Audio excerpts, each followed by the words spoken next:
Sylvester Stallone has always had a way of dreaming up big, bold ideas for his most iconic characters, and one of the more surprising ones he floated years back was a concept for Rambo VI.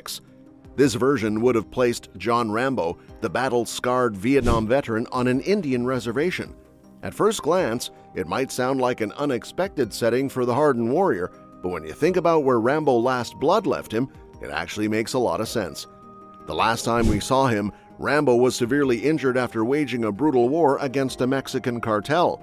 The movie ended with him climbing onto his horse, bleeding but determined, and riding off into the distance. It was a conclusion that left audiences wondering if that was truly the end for the character or just another chapter in his endless struggle to survive. What makes this even more interesting is that Stallone admitted in the Netflix documentary Sly that his original plan had been to kill off Rambo at the end of Last Blood. In his first cut, the character would have succumbed to his wounds on the porch of his ranch, finally meeting the end so many thought inevitable. But Stallone changed his mind during editing. He decided to let Rambo live on, which left just enough of a door open for another sequel. Even though Last Blood wasn't exactly a critical or financial success, this creative decision meant the possibility of one more story still lingered. Back in 2019, Stallone even spoke about what that continuation could look like. He told Joe Blow that if Rambo were to survive and flee after the carnage he left on his farm, there would only be one place in America where he could find shelter. Because he'd be hunted both by the authorities and by his injuries, Rambo would have to hide somewhere the police couldn't reach him. Stallone's pitch was that the only refuge left for him would be an Indian reservation, since it's federal land where local law enforcement wouldn't have jurisdiction. It was the only spot where he could realistically heal and escape the relentless pursuit of justice. Now, Stallone never said he had a fully fleshed out script or even a concrete treatment for this story. It sounded more like an idea he was toying with, a what-if scenario that could expand on Rambo's Native American roots, something only briefly mentioned back in Rambo First Blood Part 2. But the concept is intriguing. Imagine Rambo reckoning not just with his physical scars, but also with his heritage, while facing new enemies or old ghosts on a reservation. It would have been a very different kind of finale, one grounded in culture, history, and identity, rather than just another bloody battlefield. This is where Taylor Sheridan comes into the picture. If there's one writer and filmmaker today who seems tailor-made to bring Stallone's reservation idea to life, it's Sheridan. Over the past decade, Sheridan has become one of Hollywood's most reliable voices in modern American storytelling.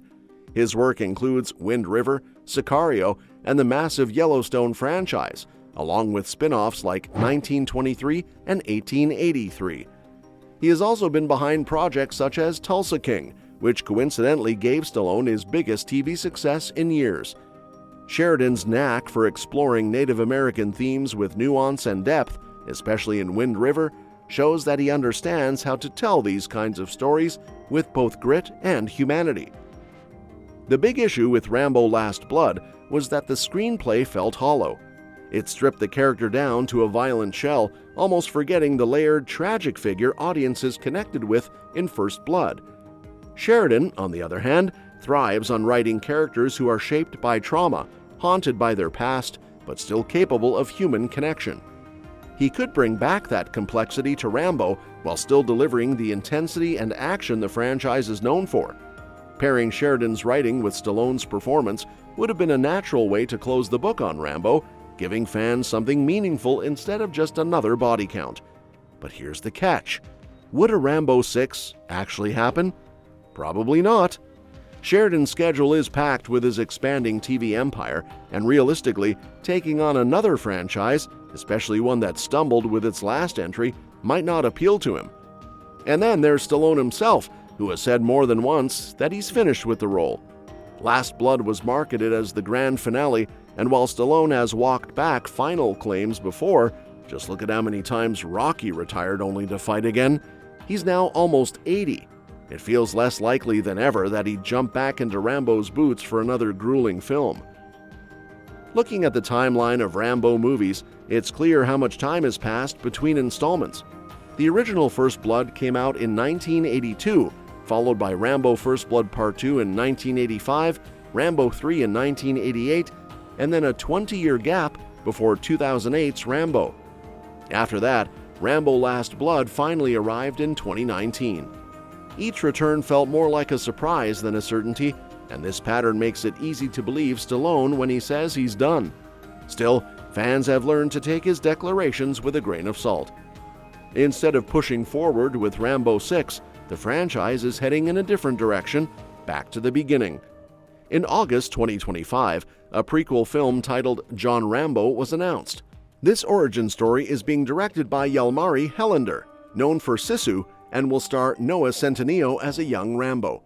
Written by Rory Haynes and Saurabh Noshirvani, the project promises to dive into Rambo's formative years and his experiences in Vietnam, drawing inspiration from David Morrell's original 1972 novel First Blood. Centineo's casting marks a major turning point for the franchise. For the first time, someone other than Stallone will embody the character. That's a huge deal, because Stallone and Rambo have been synonymous for nearly 4 decades. In fact, it's difficult to imagine the character without Stallone's trademark scowl, muscular build, and iconic headband. But Centineo brings a fresh energy. At 29, he's around the same age Rambo would have been during the war, and he has shown range across projects like The Recruit and Black Adam. Of course, stepping into Stallone's shoes is no small task. Fans have strong emotional attachments to Rambo as Stallone created him, so Centineo will face enormous pressure to live up to that legacy. Still, the choice makes sense for a prequel. This isn't meant to replace Stallone's Rambo, but rather to give audiences a glimpse of who John Rambo was before he became the battle-hardened warrior we know. And because Centineo has proven he can handle both action and drama, he may be able to strike that balance between vulnerability and ferocity that defines the character. One important detail is that Stallone himself isn't involved in the prequel. According to reports, he's aware of the casting but hasn't commented on it publicly.